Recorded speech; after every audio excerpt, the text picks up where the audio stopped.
Hey everyone, welcome back. In this video, I'll show you how to fix the Xfinity login not working.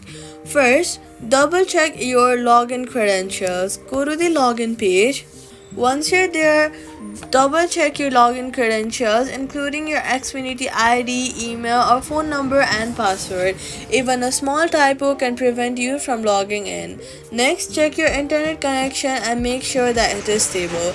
A weak connection can interrupt the login process.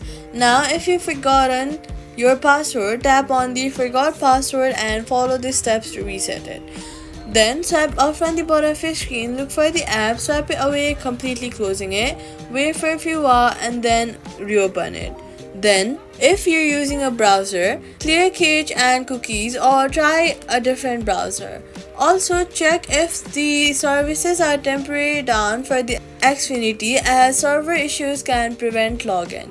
Now, if the issue continues, wait a few minutes and try again later or contact Xfinity support. That's how you fix the Xfinity login not working. If you found this video helpful, do not forget to